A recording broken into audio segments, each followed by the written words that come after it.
We've covered quite a bit on green walls and vertical garden construction on this channel, from the vast living walls in Singapore to the Amazon spheres in Seattle to my humble green wall build-out in my Brooklyn apartment almost 12 years ago.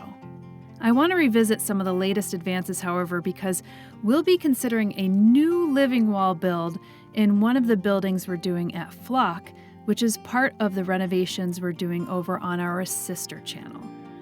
I visited Rebecca Bullene from Greenery Unlimited and Greenery NYC, whose companies have been installing vertical gardens and installations throughout New York City.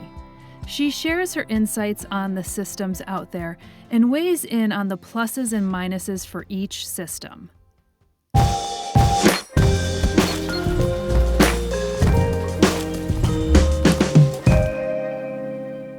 Standing right here next to this green wall, and that's what we're going to be talking about today is green walls. And you have, how many green walls do you think Greenery Unlimited has put in since the inception? I think that we have probably installed, I'm going to go ahead and say over 50 green walls throughout New York City at this point. So yeah, know a thing or two, I hope.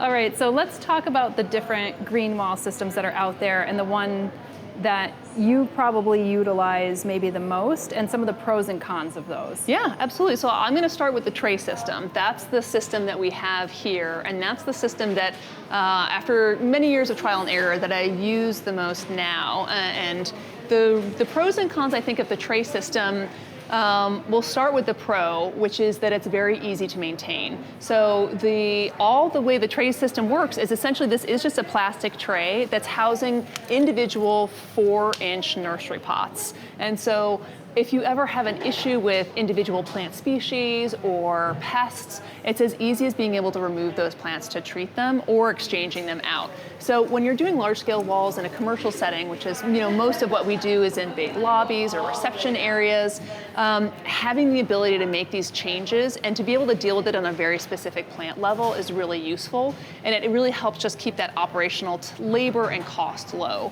I would say the con to the tray system, it's individual plants in plastic pots, right? This isn't really a system where the roots are going to spread and you're going to see change over time. It is essentially a collection of 4-inch plants that are very artfully put together, and we've created, a grow system around it to support them, but they are essentially just a collection of individual plants. It's not a true sort of like living tapestry, the way that some of the other systems can be. So that's, the tray system in and of itself, really easy to install, really easy to maintain. And I think if it's the aesthetic you're looking for is something that is going to sort of stay the same over time, it's a great option. One of the other systems that, I've utilized over the years is a hydroponic system. And so it's sort of the opposite. Harder to maintain, but it actually is truly a living wall in that generally hydroponic systems are set up with either a sort of felt system or rock wool. You're not using soil in a lot of those, and what happens over time is that the roots can actually send runners and start spreading. So whereas you might, just especially with aggressive plants like a maidenhair fern, you may have one section when you start, but over the course of 3 months, 6 months, 6 years, that plant type will actually start to spread throughout the piece. And so it really becomes a living ecosystem where plants are competing for water and nutrients, and some plants outcompete others, and it really changes over time. Also, because you're not restricting any root growth, you'll start to see the possibility of very big plants. So some of the really amazing, impressive hydroponic walls that I've seen over the years, they're actually growing trees outside of that, right? And you might see these big ficus canopies coming off, and it's just... I actually think of I don't know if you're familiar with the wall at Devoción. I am, yeah. So that's one that I've seen since the inception. They put it in, and now I see their dracaenas are really coming off the wall. Yeah, and that's exactly it. It's like a Patrick Blanc wall. When I think of Patrick Blanc, I don't think he does pots. His system is a hydroponic system, exactly that. So he was the sort of original inceptor of this concept of a living wall, and all of his pieces are hydroponic. It's essentially that he's, in the way the hydroponic is, especially the Patrick Blanc piece, it's pieces of felt that are sandwiched together, and then you have irrigation lines that are running often, very often, so you're never allowing a dry out period. And so that's another thing to understand is you may be utilizing a lot more water with a hydroponic system. It depends on, if you're setting up a recirculating system with filtration. That's a good point. Yeah, like, you could do a recirculating system, but then you have to figure out, like, are you recirculating some of that fertilizer? How does that work? Yeah. And that's part of the problem with the hydroponic walls, because generally I would say the most efficient of the hydroponic systems are recirculating that water.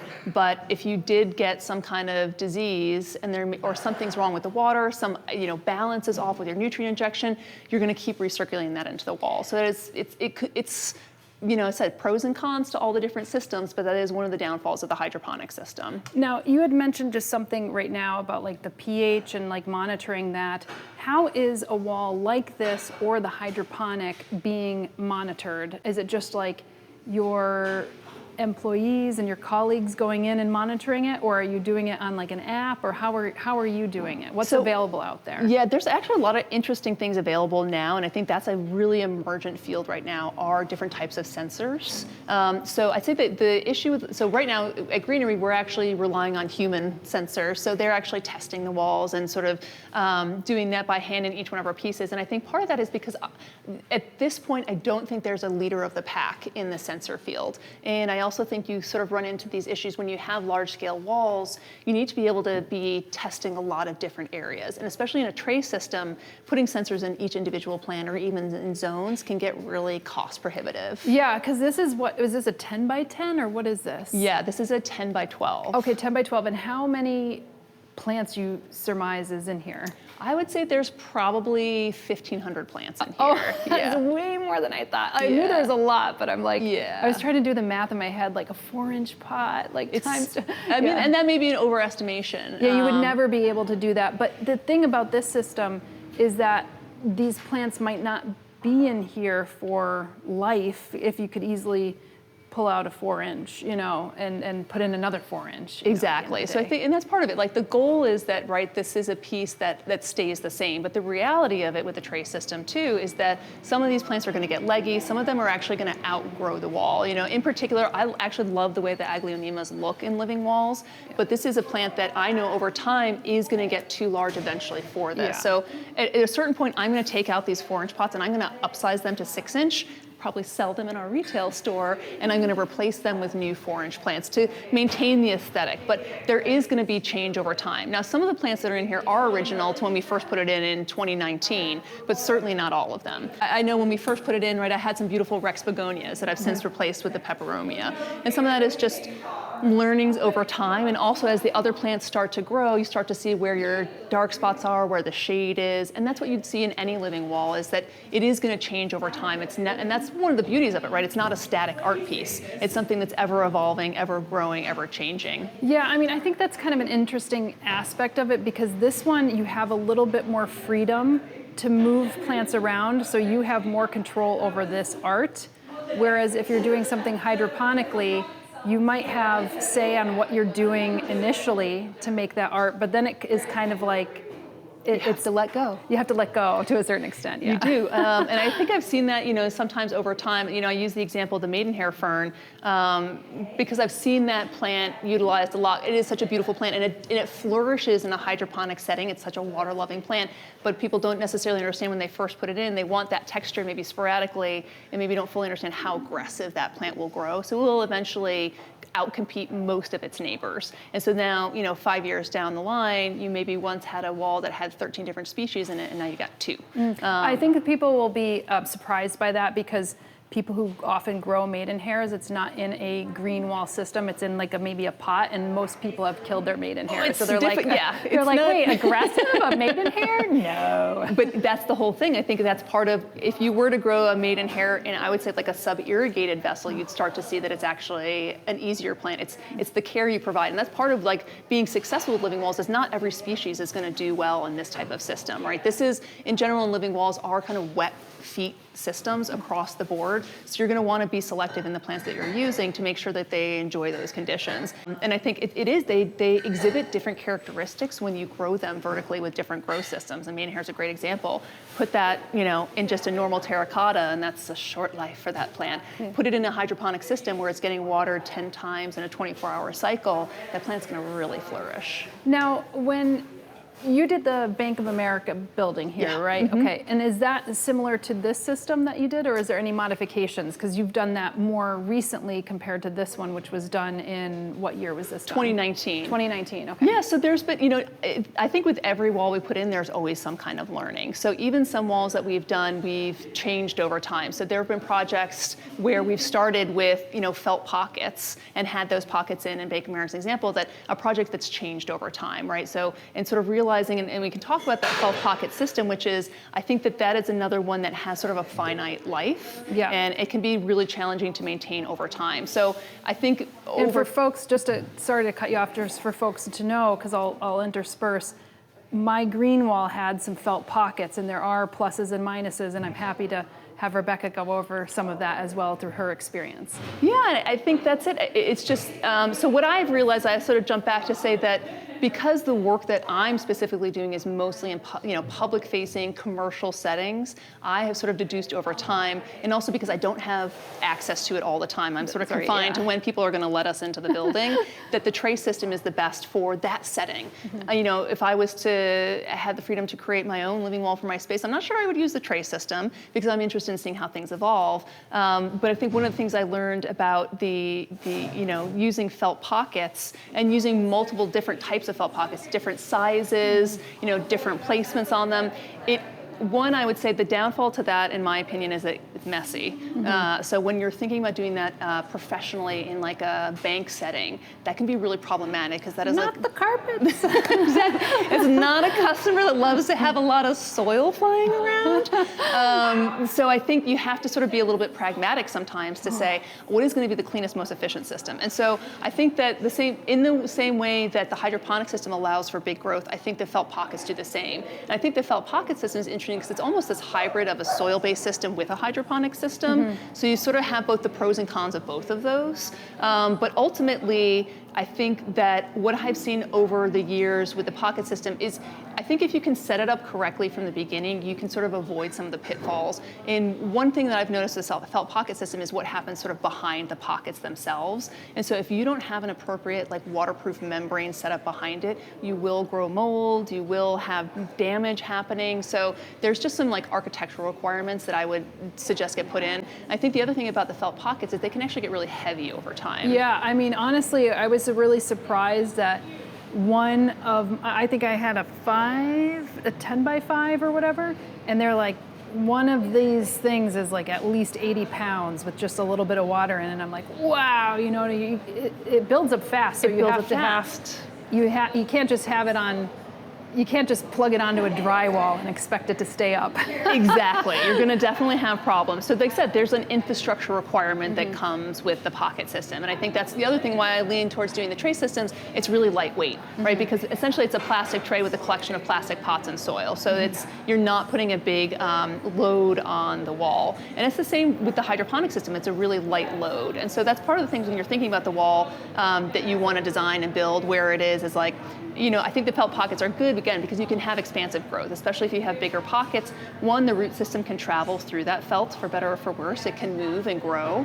But you do have to realize that it may be messy. And as I was telling you earlier, one of my first living wall projects that I was working on, I didn't install it, I inherited it and I was maintaining it, but no one had thought through when they basically put an irrigation system in, once the water reached that, it was a drip line, so it started at the top and the water would sort of rain down pocket to pocket and sort of saccharine shaped pocket, so it would be really wet at the top, and then by the time the water got down to the bottom, it would just start dripping out the bottom, and there was no way to catch that water. It was really messy. And so part of it is just so much of the long-term success of living walls comes down to the planning stages in the beginning. And I'd say, it's the two biggest, most important factors are water and light, right? It's are you going to be able to provide adequate lighting? And for our work, grow lights are a requirement. For any project that we put in, we will not put in a green wall without lighting, even if it's directly in a south-facing big, beautiful floor-to-ceiling windows, just because in New York City,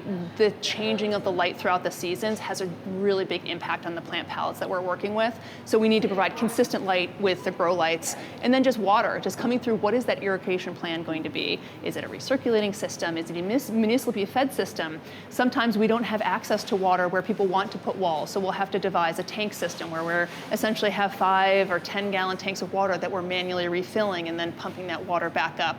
So those are just some of the big considerations. No matter what type of system you're using, it's really important to think that stuff through. That's great. You mentioned lighting on the green walls, and you said you will, put it in no matter what because you actually have more control over the light. What are some of the kind of latest innovations that you're working with? I mean, obviously a lot of people go with LEDs. We don't have to use like the purple lights anymore. And I don't recommend the purple lights for foliar growth. I definitely think going full spectrum, and I think there's so many amazing grow lights coming out in the market right now, and I give like all thanks to the cannabis industry. I think that there's a lot of money there, and people are very interested in how to successfully grow plants, and a lot of the technology that's being created there is really applicable to the work that we do. And I think gone are the days where it was these big like metal haloid, huge grow lights, really expensive, real big energy consumption. Now there's a lot of really cool products out there, and I think the things that I tell people to look for when they're looking at grow lights, rather than necessarily like looking at a brand or the style, is like, what is the throw, right? What is the actual output of the light?